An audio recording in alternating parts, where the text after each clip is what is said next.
Você já teve a sensação de que, por mais que se esforce para controlar tudo ao seu redor, algo sempre escapa pelas frestas invisíveis da realidade? Já sentiu aquele vazio inexplicável, mesmo estando cercado de conforto, segurança e estabilidade?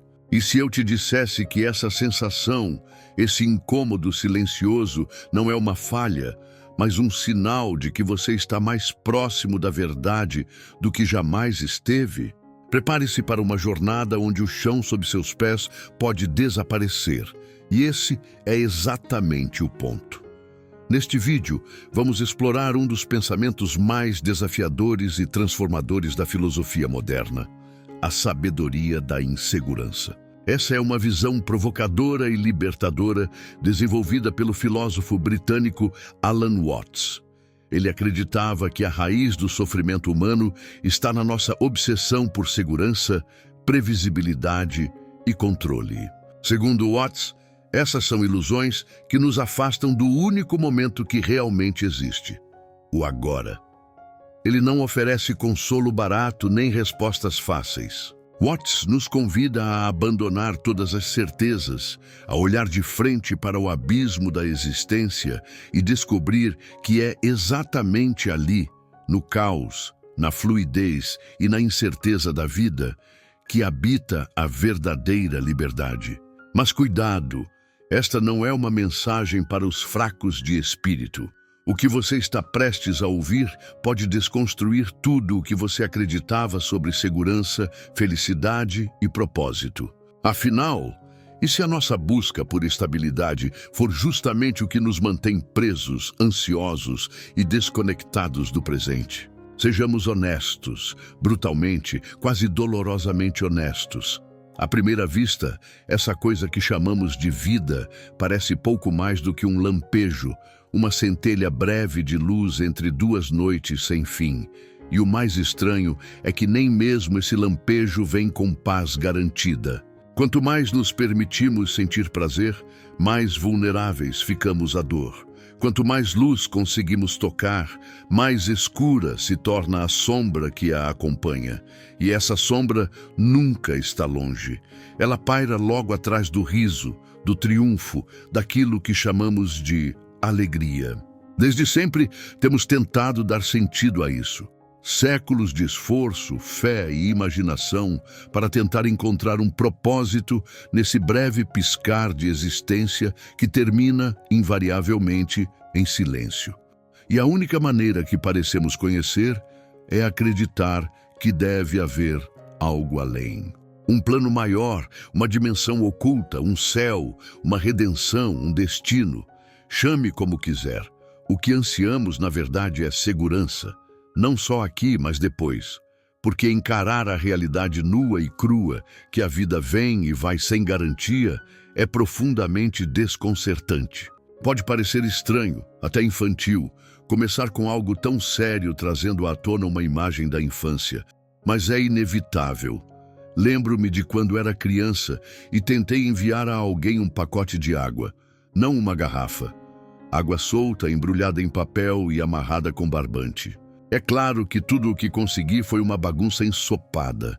A água sempre escapava, assim como a vida escapa por entre nossos dedos quando tentamos controlá-la. Somos muito bons em criar pacotes. Criamos religiões, sistemas políticos, códigos morais, filosofias, maneiras engenhosas de amarrar o incontrolável. Cada pacote é uma tentativa de conter o mistério, de nomear o que não pode ser nomeado. Mas não importa o quão elaborado seja o embrulho, ele se desfaz. A água escapa, e quanto mais conhecimento acumulamos, mais história, mais dados, mais consciência, mais frágeis esses pacotes parecem. Eles não conseguem conter o fluxo. E assim nos encontramos num tempo estranho. Uma era de excesso de informação e escassez de sentido. A insegurança de hoje não vem de mais perigo.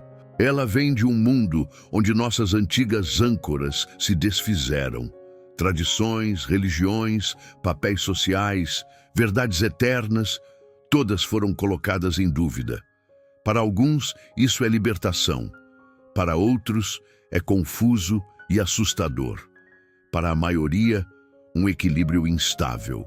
Um momento de euforia seguido por um medo silencioso. Porque se nada for fixo, se tudo é mudança, se a vida é apenas fluxo, apenas agora, o que acontece com a esperança? Afinal, a esperança vive no futuro. Um emprego melhor, uma vida mais longa, um paraíso depois da morte. Mas se o futuro é tão instável quanto a água, o que resta? Se não existe uma terra prometida nos esperando adiante, então o que resta? Parece francamente sem esperança. E ainda assim, continuamos. Continuamos perseguindo, mas não a felicidade aqui e agora. Não. Corremos atrás da promessa de um logo ali.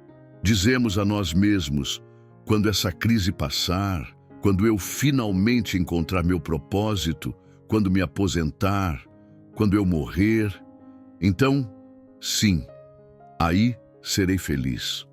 Mas o futuro, assim como a água naquele pacote da minha infância, nunca chega realmente. E mesmo quando parece que chegou, mesmo quando o tão esperado grande dia finalmente se apresenta, descobrimos que ele só pode ser apreciado se vier acompanhado de uma nova promessa, de outro futuro. É um truque cruel da mente. Buscar a felicidade no que ainda não veio é como tentar abraçar uma miragem. Ela evapora no instante em que pensamos tê-la alcançado.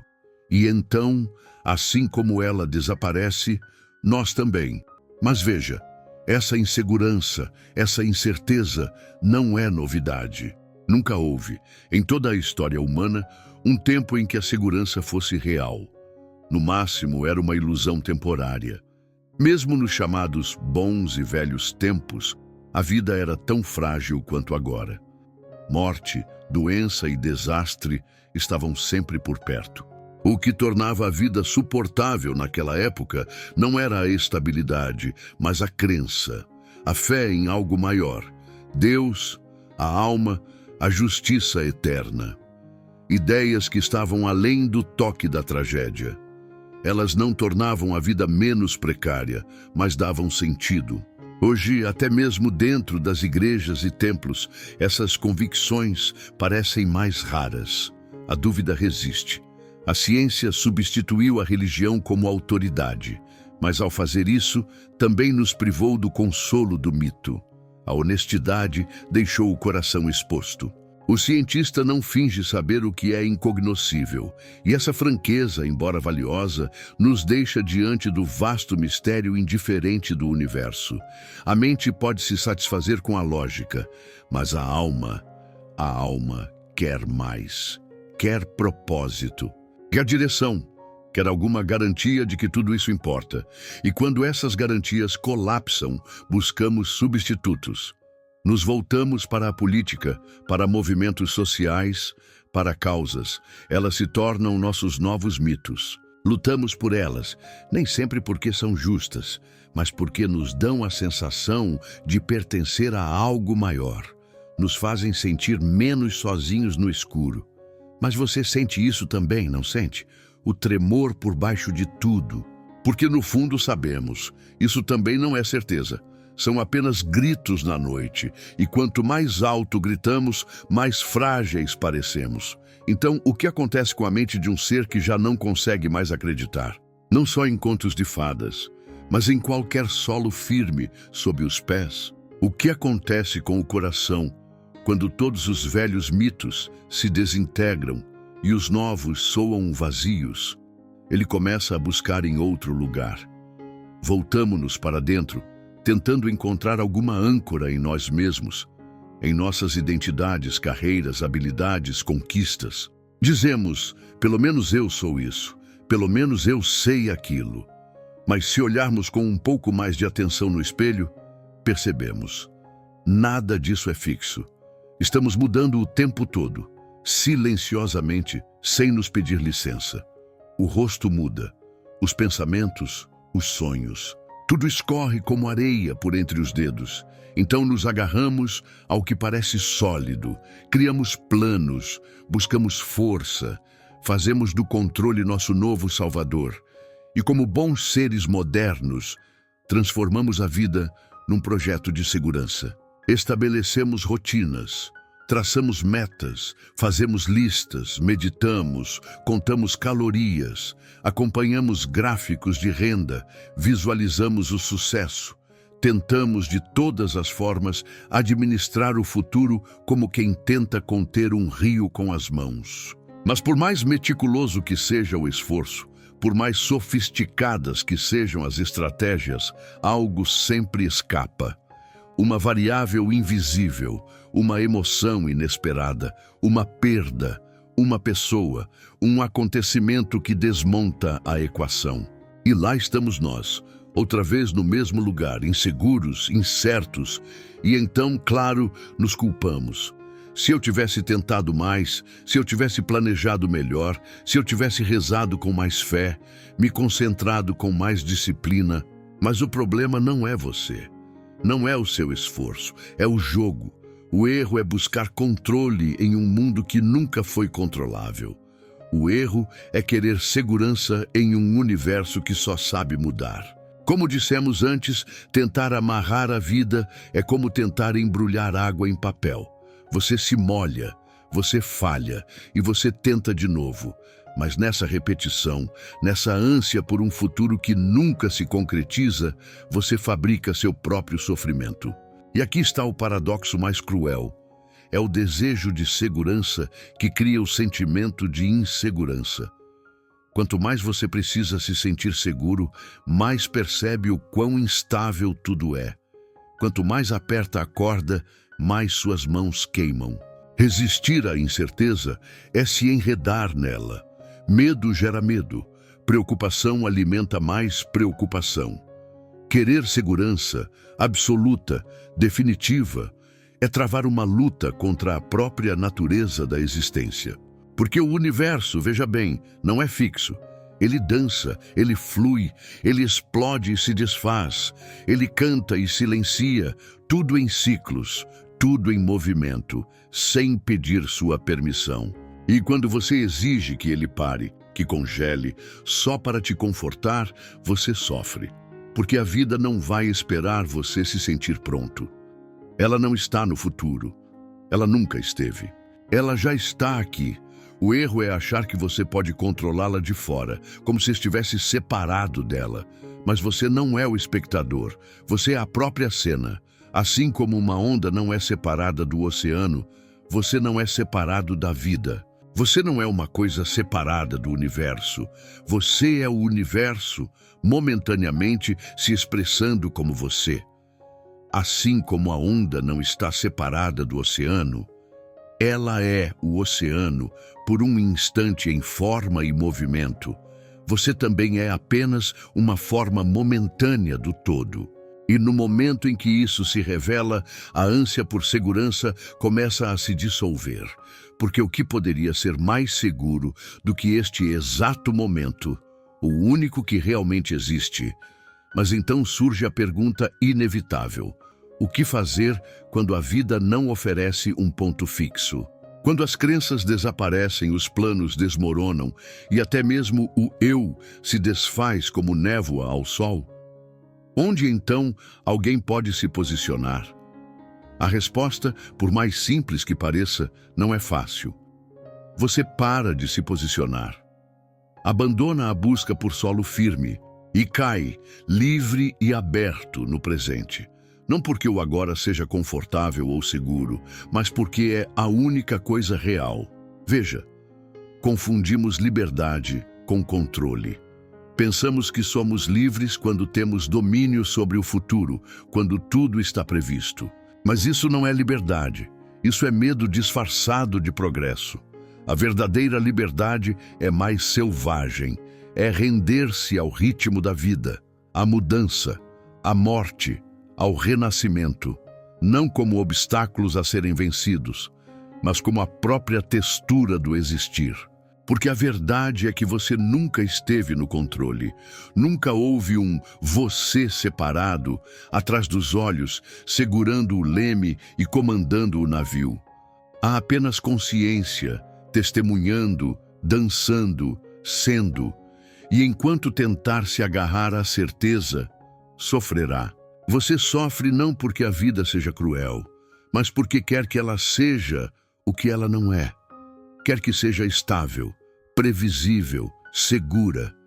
E a vida, graças aos céus, não é nenhuma dessas coisas. Sua beleza está justamente aí, na impermanência. A flor de cerejeira não é menos bela porque cai.